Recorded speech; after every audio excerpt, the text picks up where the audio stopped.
내 청춘을 바친 내 가게, 그동안 고마웠다. 30년을 지켜온 가게. 마지막 셔터를 내리던 날 매일 하던 일인데 이 쇳덩이가 이토록 무거운 줄은 63이 되어서야 처음 알았습니다.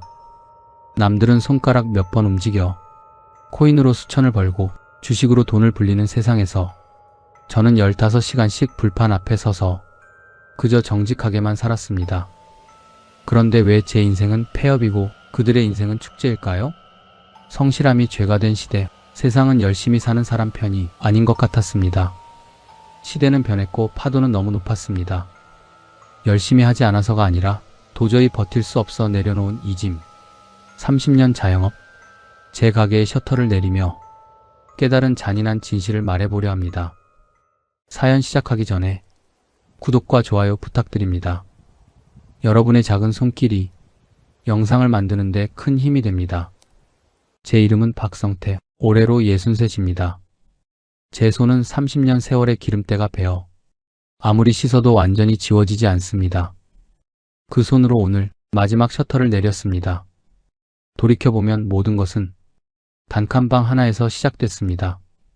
결혼한 지 2해가 지나도록 저와 아내는 남의 집 반지하를 벗어나지 못했습니다. 장마철이면 방 안으로 물이 차올랐고 아내는 말없이 걸레를 들고 물을 닦아냈습니다. 그 모습을 볼 때마다 가슴 한 켠이 무너지는 것 같았습니다. 결혼 전부터 34까지 저는 이 일 저 일 가리지 않고 현장을 전전했습니다.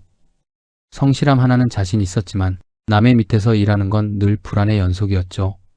비가 오면 공사가 멈추고 제 생계도 멈췄습니다. 반지하 집에 물이 차오르던 그날 젖은 걸레질을 하는 아내를 보며 생각했습니다. 비가 오나 눈이 오나 내 가족을 지켜줄 수 있는 내 자리를 만들어야겠다고요. 저에게는 외동아들이 있었습니다.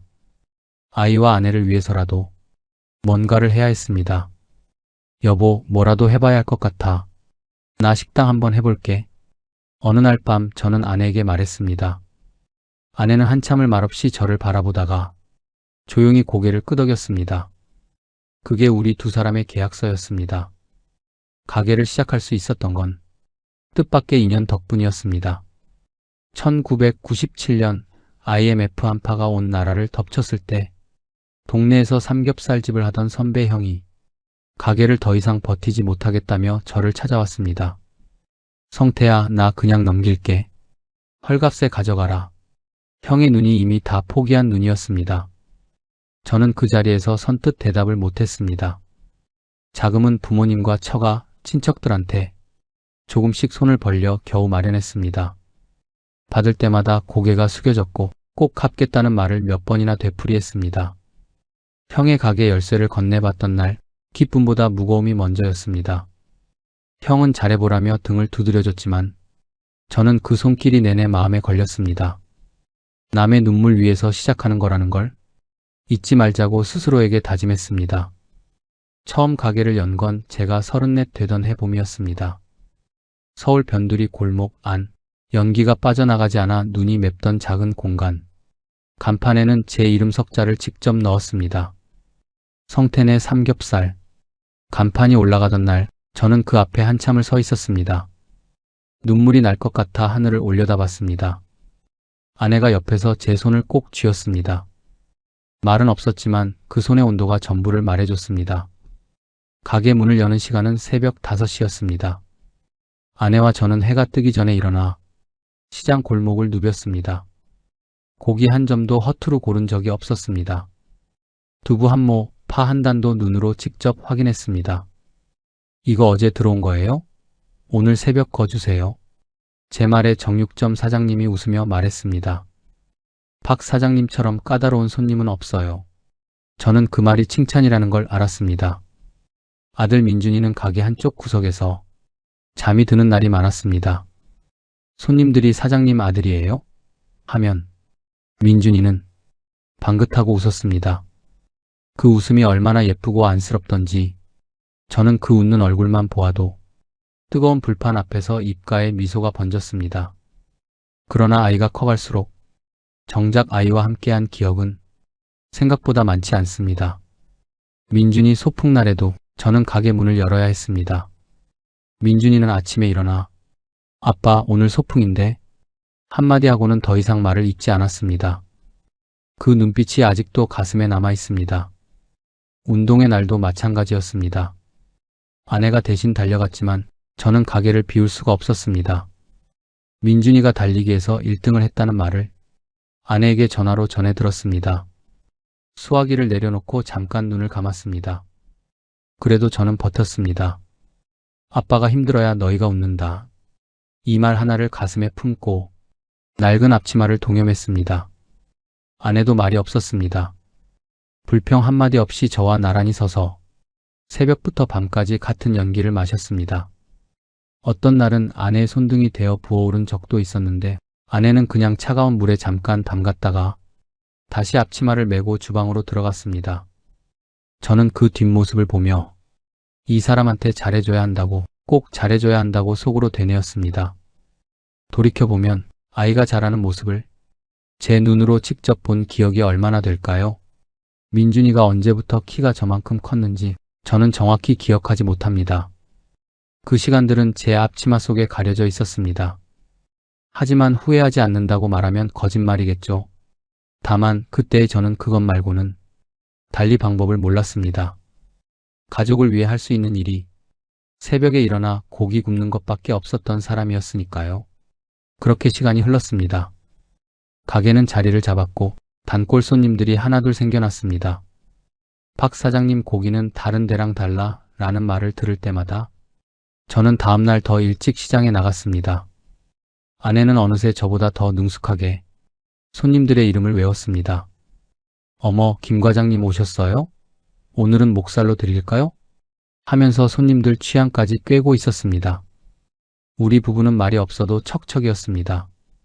주방과 홀을 오가며 서로 눈빛만으로도 통했습니다. 그게 우리 방식의 사랑이었습니다.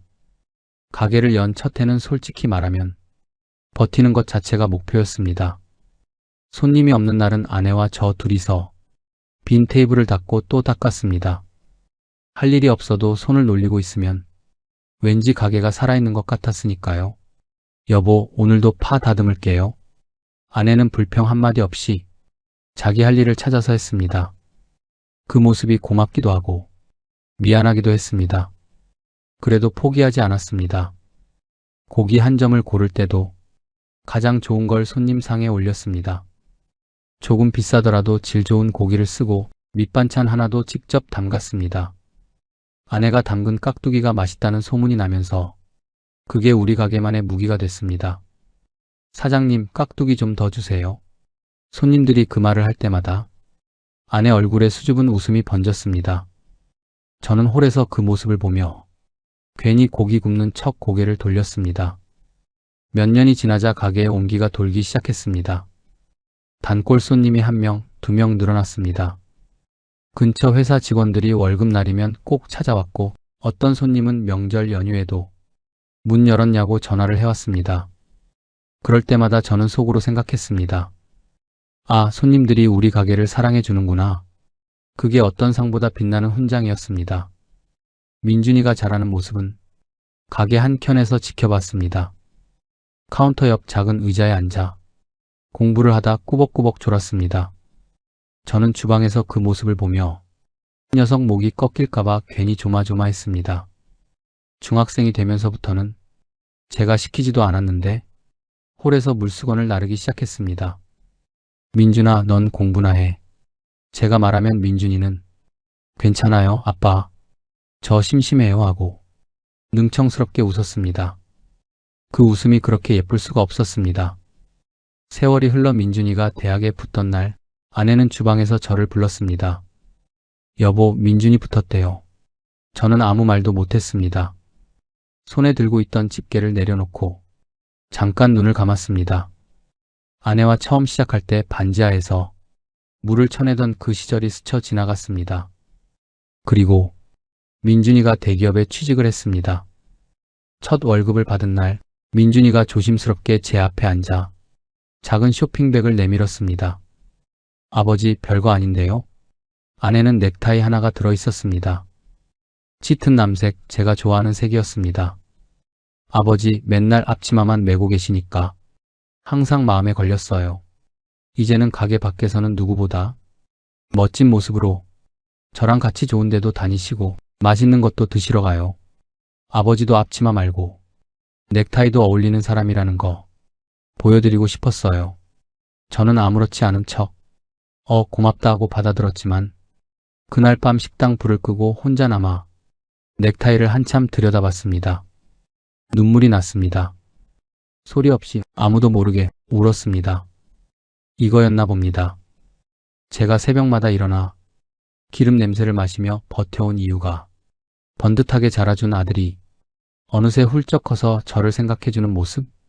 가게를 지키느라 제대로 신경 써주지 못했던 날만 기억이 나는데 고맙고 또 고마웠습니다.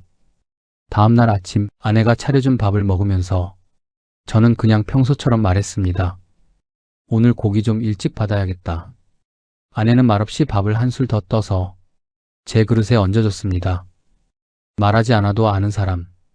그렇게 아내와 아들 저는 함께 했습니다.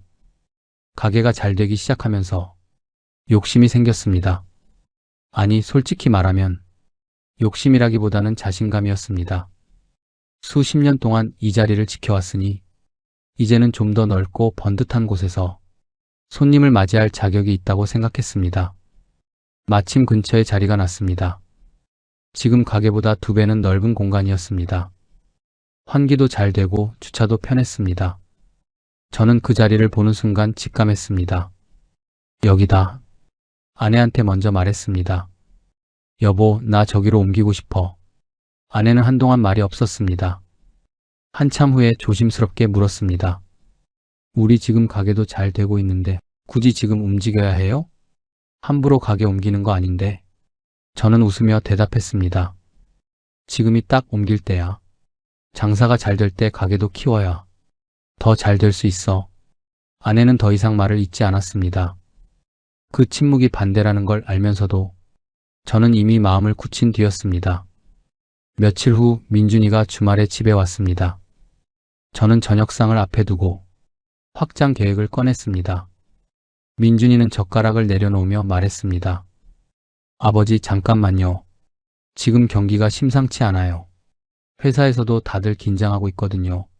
지금 확장은 너무 무리 아닐까요? 저는 고기를 한 점 집으며 말했습니다. 민준아, 아버지가 장사만 수십 년째야. 경기 좋을 때도 있고 나쁠 때도 있었어. 다 겪어봤다고. 민준이 목소리가 조금 높아졌습니다. 그게 아니라 지금은 예전이랑 달라요.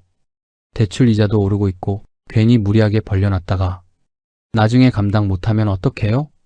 저는 쓴웃음을 지었습니다. 걱정은 고맙다.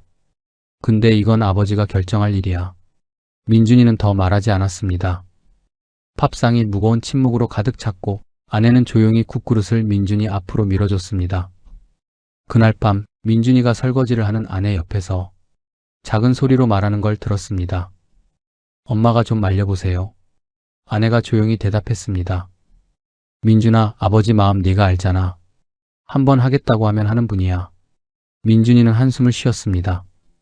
저는 안방에서 그 소리를 들으며 천장을 바라봤습니다. 말리고 싶었던 게 아니라 걱정이었다는 걸 알았습니다.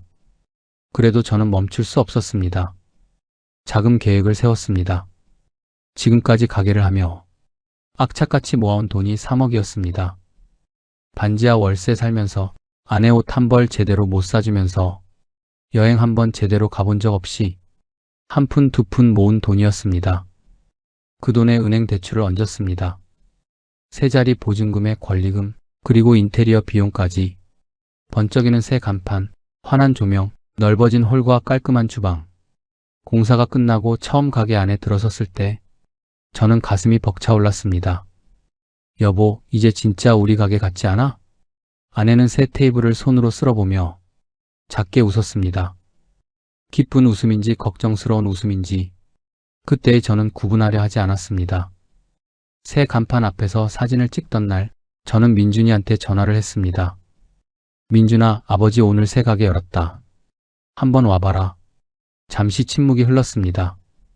네, 아버지. 잘 되셔야 할 텐데요. 따뜻하지도 차갑지도 않은 목소리였습니다. 저는 그냥 웃으며 전화를 끊었습니다. 이제 보여주면 된다고 생각했습니다. 아버지가 틀리지 않았다는 걸 결과로 증명하면 된다고 믿었습니다. 그때는 그랬습니다. 새 가게 문을 연 지 석 달이 채 되지 않았을 때였습니다. 처음 뉴스에서 코로나19 그 단어를 들었을 때만 해도 저는 대수롭지 않게 여겼습니다. 뭐 사스 때도 메르스 때도 그랬잖아. 버티다 보면 지나가겠지. 그런데 지나가지 않았습니다. 하루가 다르게 거리가 비어갔습니다. 점심 장사 시간에도 테이블 절반이 텅 비었고 저녁이 되면 아예 손님 발길이 끊겼습니다. 확장하면서 2배로 넓혀놓은 홀이 오히려 그 공허함을 2배로 키웠습니다. 아내가 조용히 말했습니다. 여보, 오늘 예약 취소가 또 새 팀이에요. 저는 아무 말도 하지 않았습니다. 손에 들고 있던 행주로 빈 테이블을 닦기 시작했습니다. 닦고 또 닦았습니다. 이미 깨끗한 테이블을 무언가를 하고 있어야 이 상황을 버틸 수 있을 것 같았습니다. 정부에서 지원금이 나왔습니다. 고맙긴 했지만 한 달 임대료에도 턱없이 부족했습니다. 인건비는 또 따로였습니다. 결국 직원들을 내보내야 했습니다. 가장 오래 함께한 직원이 마지막 날 짐을 챙겨나가면서 사장님 힘내세요 하고 말했습니다. 떠나는 사람이 저를 위로했습니다. 저는 차마 눈을 마주치지 못하고 고생했어요 한마디만 겨우 했습니다. 문이 닫히고 나서 한동안 그 자리에 서 있었습니다. 이 사람한테 더 잘해줬어야 했는데 하는 생각이 뒤늦게 밀려왔습니다. 그 무렵 아내가 달라졌습니다. 예전에 아내는 어떤 상황에서도 저보다 먼저 눕지 않는 사람이었습니다. 그런데 코로나가 길어지면서부터 새벽에 잠을 이루지 못하는 날이 잦아졌습니다. 제가 눈을 뜨면 이미 아내는 부엌에 나와 있었습니다. 무언가를 하는 게 아니라 그냥 식탁 앞에 앉아 창밖을 바라보고 있었습니다. 저는 아무 말도 못하고 옆에 가서 조용히 앉았습니다. 아내도 아무 말을 하지 않았습니다. 우리 부부는 그렇게 말없이 나란히 앉아 새벽을 보내는 날이 많아졌습니다. 그 침묵이 어떤 말보다 무거웠습니다. 버티기로 했습니다. 조금만 더, 조금만 더. 이 터널이 끝나면 반드시 손님이 돌아올 거라고 매일 아침 스스로에게 되뇌었습니다. 추가 대출을 받았습니다. 임대료를 내고 이자를 막고 남은 돈으로 재료를 샀습니다. 그 사이클이 반복됐습니다. 어느 순간부터는 통장 잔고를 확인하는 게 두려워졌습니다. 그래도 매일 아침 가게 문을 열었습니다. 문을 닫는 순간이 진짜 끝이라고 생각했으니까요. 민준이한테서 전화가 왔습니다. 아버지 요즘 어때요? 제가 매달 조금씩 얼마라도 보내드릴게요. 저는 단번에 잘랐습니다. 됐어. 내 돈 쓸 일 없어. 아버지 지금 자존심 부릴 때가 아니잖아요. 저도 뉴스 보고 있어요. 다들 힘들잖아요. 민준아. 저는 잠깐 말을 멈췄습니다. 목이 조금 잠겨 있었습니다. 아버지는 괜찮아. 너는 내 앞가림이나 잘해라. 전화를 끊고 나서 한동안 휴대폰을 손에 쥔 채 서 있었습니다. 괜찮지 않았습니다. 전혀 괜찮지 않았습니다. 그런데 아들한테 손을 벌리는 건 그때의 저한테는 도저히 할 수 없는 일이었습니다. 아버지라는 이름이 그걸 허락하지 않았습니다.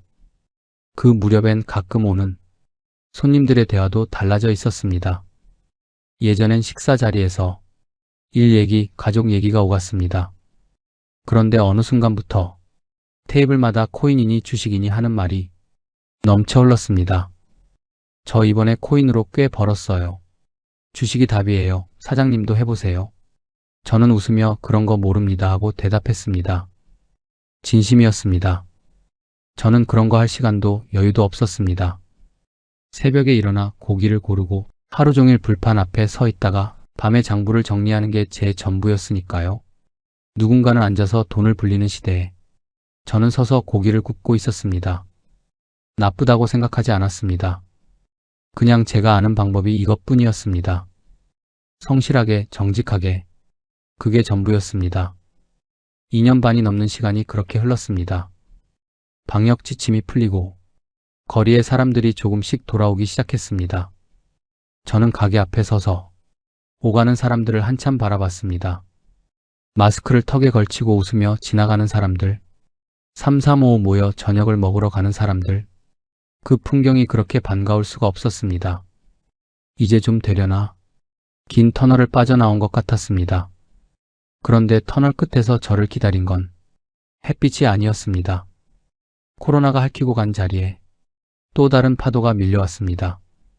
물가가 오르기 시작했습니다. 고깃값, 가스비, 채소값 안 오른 게 없었습니다. 재료를 아끼면 맛이 변하고 맛을 지키려면 남는 게 없었습니다.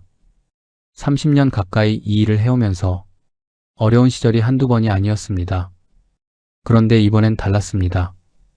발품을 팔고 더 일찍 일어나고 더 좋은 재료를 쓰면 반드시 손님이 알아준다고 믿었습니다. 그런데 지금은 열심히 한다고 해결되는 문제가 아니었습니다. 세상이 통째로 달라져 있었습니다. 어느 날 밤 가게 불을 다 끄고 혼자 어두운 홀에 앉았습니다.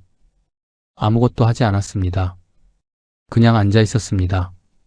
지금까지 단 한 번도 포기라는 단어를 입에 올린 적이 없었는데 그날 처음으로 무릎 위에 놓인 두 손을 내려다보며 생각했습니다. 내가 틀렸던 걸까? 그 생각을 얼른 머릿속에서 밀어냈습니다. 아직은 인정하고 싶지 않았습니다. 아직은 그 전화를 받은 건 평범한 화요일 오후였습니다. 모르는 번호였습니다. 받았더니 젊은 여자 목소리였습니다. 저 유명 맛집 블로거인데요. 혹시 사장님 가게 소개해도 될까요? 지난번에 방문했는데 정말 맛있었거든요. 저는 얼떨결에 그러세요 하고 답했습니다. 전화를 끊고 나서 딱히 기대를 하진 않았습니다. 블로그가 뭔지, 인스타그램이 뭔지 솔직히 잘 알지도 못했으니까요. 그냥 젊은 사람이 좋게 봐줬구나 싶었습니다. 그게 시작이었습니다. 일주일 후부터 가게 분위기가 조금씩 달라졌습니다. 처음엔 젊은 손님 두셋이 휴대폰을 들고 들어왔습니다. 자리에 앉더니 메뉴를 보기도 전에 가게 안을 두리번거리며 사진을 찍었습니다. 고기가 불판에 올라가자마자 또 사진을 찍었습니다. 저는 주방에서 그 모습을 보며 속으로 피식 웃었습니다. 요즘 애들은 밥보다 사진을 먼저 찍는구나. 그런데 그 다음 날도 또 그 다음 날도 처음 보는 얼굴들이 찾아왔습니다. 여기가 인스타에서 본 그 집이에요? 삼겹살이 두껍고 맛있다고 난리던데요. 저 경기도에서 왔어요. 경기도에서 왔다는 말에 저는 속으로 깜짝 놀랐습니다. 우리 동네도 아니고 버스를 몇 번씩 갈아타고 일부러 찾아왔다는 게 믿기지 않았습니다. 아내한테 그 얘기를 했더니 아내가 눈을 동그랗게 뜨며 말했습니다. 그 블로그라는 게 그렇게 대단한 거예요? 저도 잘 몰랐습니다. 하지만 결과는 눈앞에 있었습니다. 주말이 되자 가게 앞에 줄이 섰습니다. 그 광경을 처음 봤을 때 저는 가게 안에서 멍하니 서 있었습니다. 꿈인지 생시인지 분간이 안 됐습니다. 코로나 내내 텅텅 비어있던 그 자리에 사람들이 줄을 서 있었습니다. 추운 날씨에도 손을 호호 불어가며 차례를 기다리고 있었습니다. 저는 그 모습을 보다가 얼른 주방으로 들어갔습니다. 눈물이 날 것 같아서였습니다. 아내가 홀을 뛰어다니며 손님을 안내했습니다. 저는 쉴 새 없이 고기를 구웠습니다. 팔다리가 후들거렸지만 입가에서 웃음이 떠나질 않았습니다. 오랜만에 느끼는 감각이었습니다. 이 뜨거운 불판 앞에 서 있는 게 고통이 아니라 기쁨으로 느껴지는 날, 제가 이 일을 처음 시작했을 때의 그 감각, 문을 닫고 나서 아내와 둘이 마주 앉았습니다. 둘 다 파김치가 되어 있었습니다. 아내 이마에는 땀이 맺혀 있었고 저는 허리를 제대로 펴지도 못했습니다. 그런데도 우리 둘은 웃고 있었습니다. 여보, 오늘 몇 팀이나 됐어? 아내가 손가락을 꼽으려다 그냥 웃어버렸습니다. 세다가 잊어버렸어요. 우리 둘이 한참을 웃었습니다. 코로나 이후로 그렇게 크게 웃어본 적이 없었던 것 같았습니다. 아내 손을 잡았습니다. 거칠고 건조하게 튼 손이었습니다. 아내도 제 손을 꼭 쥐었습니다. 여보, 고생했어. 아내가 고개를 저었습니다. 고생은요? 이렇게 손님이 오는데 뭐가 고생이에요? 말이 필요 없었습니다. 그냥 그 순간이 좋았습니다. 그 무렵 민준이가 찾아왔습니다. 주말 저녁 가게가 한창 바쁠 시간에 민준이가 문을 열고 들어왔습니다. 저는 주방에서 민준이를 발견하고 고개를 끄덕여 보였습니다. 민준이도 말없이 빈자리를 찾아 앉았습니다. 아내가 민준이 앞에 고기를 올려주며 어깨를 한번 토닥였습니다. 말없이 오간 모자 사이의 인사였습니다. 손님들이 빠지고 가게가 조용해질 무렵 민준이가 주방 쪽으로 걸어왔습니다. 아버지 잘 되네요. 저는 석쇠를 닦으며 대답했습니다. 그러게. 잠시 침묵이 흘렀습니다. 민준이가 주방 한쪽에 기대서서 저를 바라봤습니다. 그러다 천천히 입을 열었습니다. 아버지 제가 틀렸네요. 확장하지 말라고 했을 때 제가 너무 겁만 냈던 것 같아요. 저는 손을 멈췄습니다. 이 녀석이 이 말을 하기까지 얼마나 오래 망설였을까? 아버지한테 먼저 틀렸다고 말하는 게 쉬운 일이 아니라는 걸 저는 잘 알았습니다. 저는 석쇠를 내려놓고 민준이를 바라봤습니다.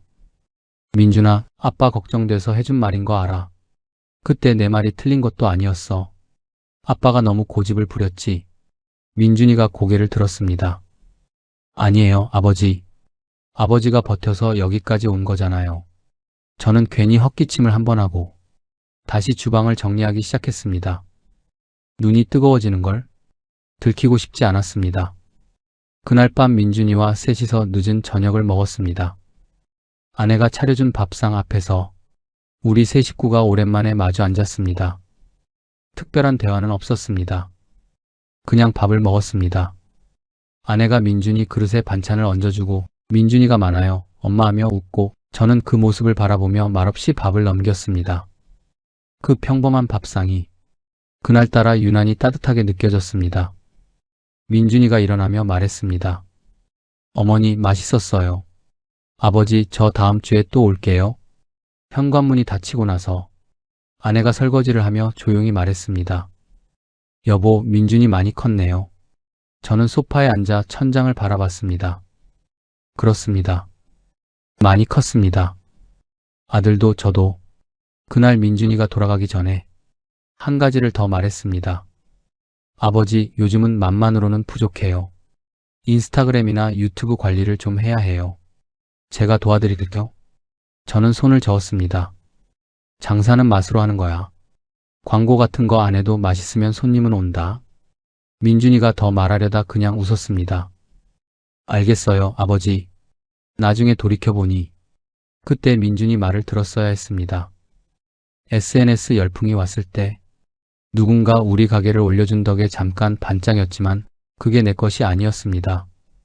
남이 만들어준 불씨였고 저는 그 불씨를 키울 줄 몰랐습니다. 홍보도 실력이었습니다. 그걸 너무 늦게 깨달았습니다. 그 봄날이 조금만 더 길었더라면 좋았을 텐데 SNS 덕분에 찾아온 손님들로 가게는 한동안 활기가 넘쳤습니다. 아침에 눈을 뜨는 게 기다려졌고 시장에서 고기를 고르는 손길이 다시 신이 났습니다. 잘 되고 있다는 안도감이 오랜만에 어깨를 가볍게 해줬습니다. 하지만 저는 아직 몰랐습니다.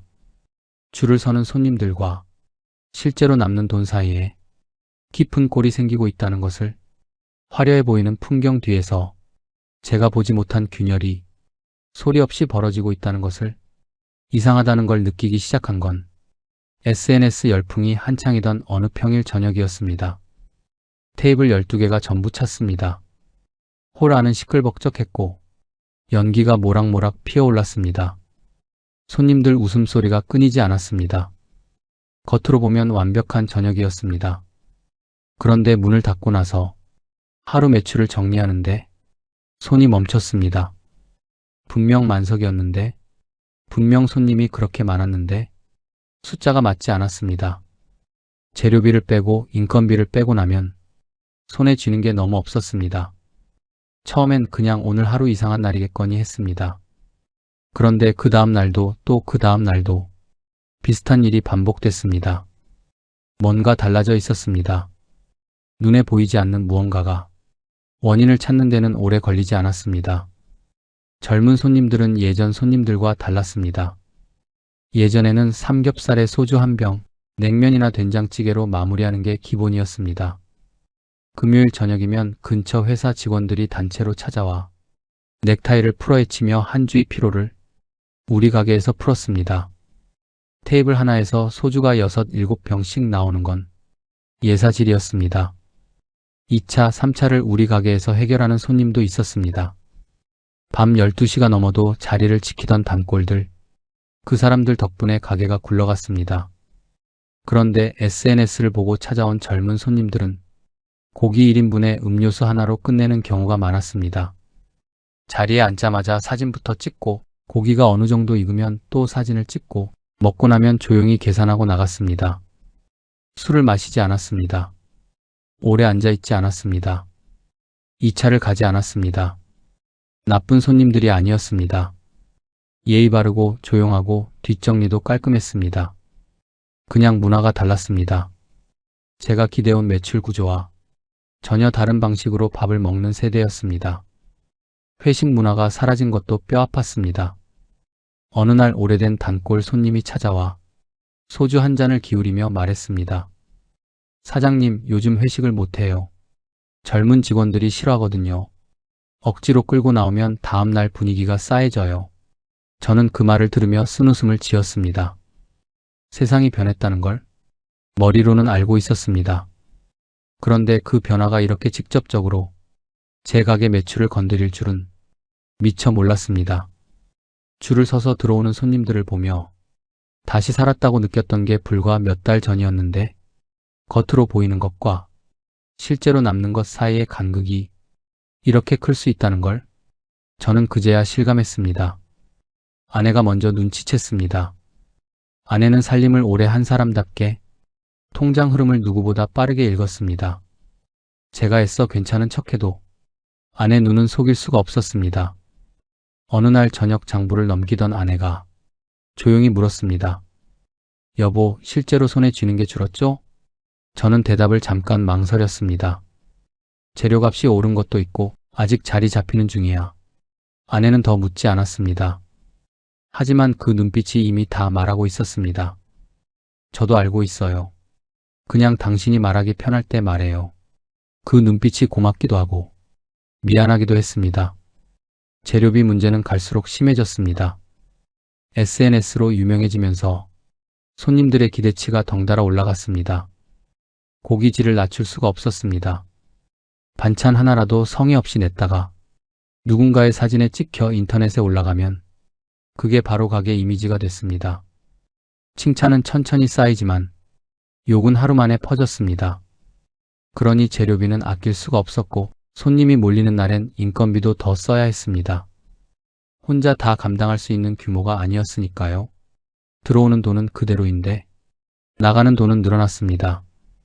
테이블이 꽉 찼는데도 하루가 끝나고 나면 남는 게 거의 없는 날이 하나둘 생기기 시작했습니다. 속 빈 강정이라는 말이 이런 상황을 두고 하는 말이구나 싶었습니다. 골목 풍경도 점점 달라지고 있었습니다. 10년 넘게 옆자리를 지키던 곱창집 사장님이 먼저 문을 닫았습니다. 어느 날 아침 출근했더니 셔터에 붉은 딱지가 붙어 있었습니다. 그 다음 달엔 맞은편 순댓국집이 없어졌습니다. 그 자리에 부동산 중개업소가 들어왔습니다. 저는 그 모습을 보면서도 나는 아니라고 생각했습니다. 저 가게들은 뭔가 문제가 있었겠지. 우리 가게는 달라. 그 생각이 얼마나 오만한 것이었는지 한참 뒤에야 알았습니다. 경기 침체 앞에서 아무도 예외가 없었습니다. 어느 날 아내가 처음으로 말을 꺼냈습니다. 설거지를 마치고 행주로 손을 닦던 아내가 저를 바라보며 조심스럽게 말했습니다. 여보, 우리 이제 그만할까요? 저는 그 말을 듣는 순간 가슴 어딘가가 철렁 내려앉았습니다. 아내가 이런 말을 한 건 처음이었습니다. 반평생을 넘게 함께했지만 지금까지 단 한 번도 그만하자는 말을 꺼낸 적이 없던 사람이었습니다. 힘들어도 웃었고 지쳐도 먼저 앞치마를 맸던 사람이었습니다. 저는 잠깐 아내를 바라봤습니다. 아내 얼굴이 많이 달라져 있었습니다. 주름이 늘었고 눈밑이 어두웠습니다.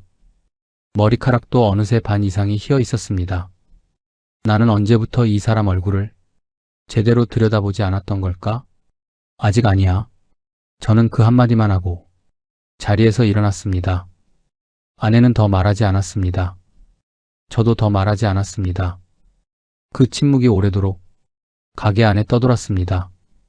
그날 밤 잠이 오지 않았습니다. 아내 말이 자꾸 귓가를 맴돌았습니다. 우리 이제 그만할까요? 그 말을 외면하고 싶었습니다. 아직 방법이 있을 거라고, 조금만 더 버티면 반드시 달라질 거라고 스스로를 다독였습니다. 하지만 솔직히 말하면 저도 알고 있었습니다. 손님이 없어서 힘든 게 아니었습니다. 손님은 있었습니다. 그런데도 안 된다는 게 더 무서운 현실이었습니다. 열심히 하면 된다는 믿음 하나로 버텨온 사람이었는데 열심히 하는데도 안 되는 상황 앞에서 저는 처음으로 길을 잃은 기분이었습니다. 그래도 다음날 아침 저는 새벽 5시에 일어났습니다. 아내도 이미 부엌에 나와 있었습니다. 우리는 말없이 각자 채비를 하고 나란히 시장으로 향했습니다. 골목 어귀를 걸으며 아내가 숨을 하얗게 내뿜었습니다. 저는 그 옆을 묵묵히 걸었습니다. 그게 우리 부부가 할 수 있는 전부였습니다. 말 대신 다시 앞치마를 여미는 것, 포기 대신 오늘 하루를 또 여는 것. 하지만 그 발걸음이 예전처럼 가볍지 않았습니다. 우리 둘 다 알고 있었습니다. 이 걸음이 언제까지 계속될 수 있을지 아무도 장담할 수 없다는 것을. 버티면 된다고 생각했습니다. 그렇게 살아왔으니까요. 힘들면 더 일찍 일어나고 안 되면 더 열심히 하면 된다고 믿었습니다. 그 믿음 하나로 여기까지 왔습니다. 그런데 이번엔 달랐습니다. 열심히 한다고 해결되는 문제가 아니었습니다. 매달 돌아오는 고정 지출이 저를 조금씩 그러나 확실하게 짓눌러 왔습니다. 가장 먼저 무너진 건 대출 이자였습니다. 확장할 때 얹었던 은행 대출, 처음 계약할 때만 해도 감당할 수 있는 수준이었습니다. 장사만 잘 되면 충분히 갚을 수 있다고 생각했습니다. 그런데 금리가 오르기만 하고 내려갈 생각은 없었습니다. 조금씩 그러나 멈추지 않고 매달 빠져나가는 이자가 자고 나면 불어나 있었습니다. 처음 대출받을 때와 비교하면 이자만으로도 숨이 막히는 수준이 됐습니다. 가게 매출이 그대로여도 버겁고 줄어들면 감당이 안 됐습니다. 그런데 매출은 줄고 있었습니다. 설상가상으로 물가도 함께 뛰었습니다. 삼겹살 한 근 가격이 불과 1년 새에 눈에 띄게 올랐습니다. 가스비도 올랐습니다. 채소값도 올랐습니다.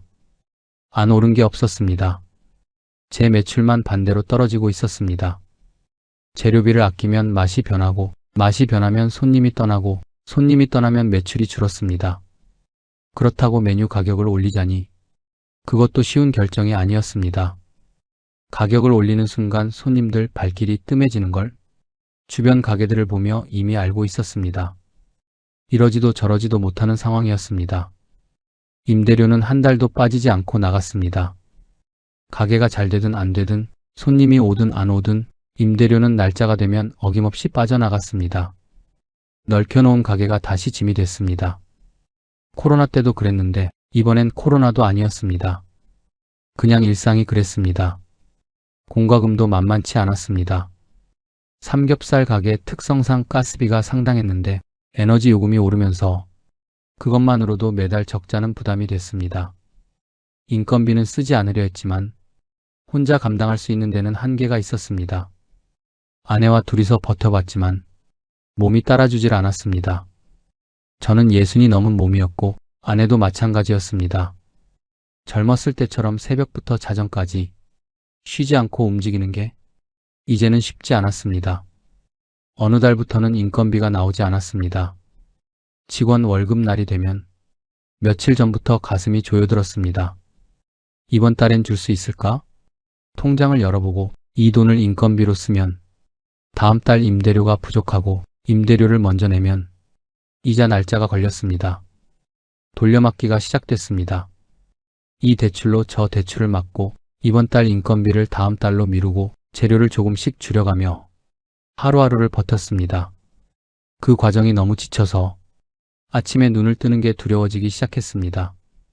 눈을 뜨면 또 오늘 하루를 어떻게 버틸지 계산부터 해야 하는 날들이었습니다. 생활비도 바닥을 드러냈습니다. 가게 걱정에 집안 살림까지 아내 혼자 감당하기엔 너무 버거웠습니다. 아내는 말없이 허리띠를 졸랐습니다. 반찬 가짓수를 줄였고 쓰던 것들을 최대한 아껴 썼습니다. 어느 날 저녁 아내가 차려준 밥상을 보는데 반찬이 너무 없었습니다. 여보, 반찬이 이게 다야? 아내가 멋쩍게 웃으며 말했습니다. 냉장고가 좀 비었어요. 내일 장 봐올게요. 저는 더 이상 묻지 않았습니다. 냉장고가 비어 있는 게 아니라는 걸 알고 있었으니까요. 그 밥을 먹는 내내 목이 메었습니다. 그 무렵 아내가 자꾸 허리를 잡았습니다. 처음엔 그냥 피곤한가 보다 했습니다. 그런데 어느 날 아내가 주방에서 나오다가 벽을 짚는 걸 봤습니다. 여보, 어디 아파? 아내가 손을 저었습니다. 괜찮아요. 잠깐 어지러웠어요. 병원에 데려갔더니 허리 디스크에 빈혈까지 왔다고 했습니다. 의사가 말했습니다. 오래 서서 일하셨나요? 당분간은 쉬셔야 합니다. 저는 진료실 밖에서 그 말을 들으며 가슴이 무너지는 것 같았습니다. 저와 함께 새벽부터 밤까지 서 있던 사람이었습니다. 한 번도 먼저 아프다고 말하지 않은 사람이었습니다. 가게를 지키느라 정작 이 사람을 지키지 못했습니다. 민준이한테 전화를 했습니다. 하루에도 몇 번씩 전화기를 들었다가 내려놓기를 반복했습니다. 아들한테 손을 벌리는 게 그토록 무거운 일인 줄 몰랐습니다. 그래도 결국 전화기를 들었습니다. 민준아, 네, 아버지. 무슨 일 있으세요? 저는 잠깐 말을 고르다가 그냥 솔직하게 말했습니다. 아버지가 좀 어렵다. 돈 좀 빌려줄 수 있겠니? 전화기 너머로 잠시 침묵이 흘렀습니다. 아버지, 얼마나요? 저는 금액을 말했습니다. 말하면서 눈을 감았습니다. 금방 갚을게. 이번 달만. 민준이가 조용한 목소리로 말했습니다. 아버지, 갚으실 생각하지 마세요. 제가 드리는 거예요. 근데 아버지, 이제 짐 좀 내려놓으세요. 저 솔직히 말할게요. 아버지, 엄마 요즘 너무 힘들어 보여요. 저는 아무 말도 하지 못했습니다. 눈물이 났습니다. 소리는 내지 않았지만 눈물이 멈추질 않았습니다. 60 넘은 아버지가 아들 앞에서 처음으로 무너지는 순간이었습니다. 그날 밤 아내와 가게에 남았습니다.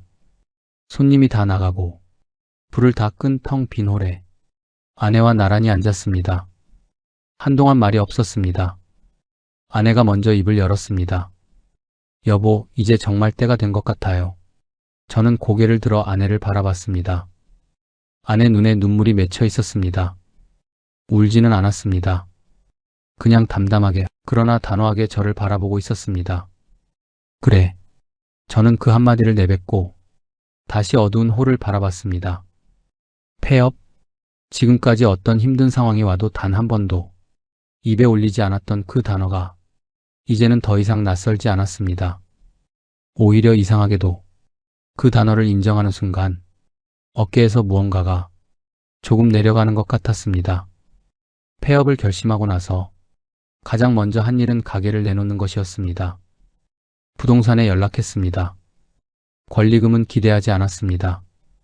보증금만 돌려받으면 된다고 생각했습니다. 다행히 몇 주 만에 새 임차인이 나타났습니다. 보증금을 돌려받는 날 저는 그 돈으로 곧장 은행으로 갔습니다. 대출 창구 앞에 앉아 빚을 갚고 나니 손에 남은 돈이 생각보다 너무 없었습니다. 30년을 일했는데 그 긴 세월이 통장 잔고 숫자 몇 개로 정리되는 느낌이었습니다. 허탈했습니다. 그러나 홀가분했습니다. 빚이 없다는 것, 그것만으로도 숨이 트이는 것 같았습니다. 폐업 신고를 하러 가는 날 아침, 저는 평소보다 일찍 눈이 떠졌습니다. 새벽 4시였습니다. 이 시간에 일어난 건 시장에 나가기 위해서였습니다. 그런데 오늘은 시장에 갈 필요가 없었습니다. 고기를 고를 필요도, 재료를 다듬을 필요도 없었습니다. 그 사실이 이상하게 실감이 나지 않았습니다. 저는 그냥 천장을 바라보다가 자리에서 일어났습니다. 가게에 혼자 먼저 갔습니다. 아내한테는 조금 있다 오라고 했습니다. 마지막으로 혼자 있고 싶었습니다. 셔터를 올리고 안으로 들어서는데 텅 빈 홀이 저를 맞았습니다. 테이블은 그대로였습니다. 불판도 그대로였습니다. 주방 벽에 걸린 국자며 집게며 그동안 함께한 도구들이 아무것도 모른 채 제자리에 걸려 있었습니다. 저는 가게 한가운데 서서 한 바퀴 천천히 둘러보며 처음 가게를 열었던 날을 생각했습니다. 성태네 삼겹살집. 민준이가 숙제를 하다 가게에서 잠들었고 아내가 깍두기를 정성껏 담그면 손님들이 맛있다며 웃음 짓던 모습. 단골들이 넥타이를 풀어 헤치고 한 주의 피곤함을 날리며 술 마시던 모습. 가게를 하면서 쌓인 시간들이 한꺼번에 밀려오는 것 같았습니다. 주방으로 들어갔습니다. 불판에 손을 얹어봤습니다. 차가웠습니다. 집기를 정리하기 시작했습니다. 중고 업체에 연락을 해뒀습니다. 불판, 냉장고, 테이블, 의자, 헐값에 넘어갔습니다. 업체 직원이 물건들을 하나씩 드러내는 걸 저는 가게 한쪽에 서서 바라봤습니다. 냉장고가 나가고 테이블이 나갔습니다. 주방 집기들이 박스에 담기는 걸 보는데 이상하게 눈물은 나지 않았습니다. 그냥 멍했습니다. 30년의 세월이 트럭 한 대 분량으로 정리됐습니다. 오전이 끝나갈 무렵 마지막 날이라는 걸 아시고 단골 손님들이 찾아와 주셨습니다. 50대 초반의 김 과장님, 20년 가까이 매주에 한 번씩 찾아오던 분이었습니다. 사장님, 여기 없어지면 저 어디 가요? 저는 웃으며 대답했습니다. 김 과장님, 덕분에 여기까지 했어요. 진심으로 감사합니다. 김 과장님이 제 손을 두 손으로 잡았습니다. 한참을 그러고 서 있었습니다. 말이 없었습니다. 그래도 충분했습니다. 눈시울이 붉어졌습니다. 제가 팔았던 건 삼겹살만이 아니었습니다. 오후가 되자 민준이가 왔습니다. 문을 열고 들어오는 민준이를 보는 순간 저는 말이 나오지 않았습니다. 민준이는 아무 말 없이 주방으로 들어가 앞치마를 집어들었습니다. 제 오래된 앞치마였습니다. 기름때가 배어 아무리 빨아도 지워지지 않는. 민준아, 뭐 하는 거야? 청소해야죠.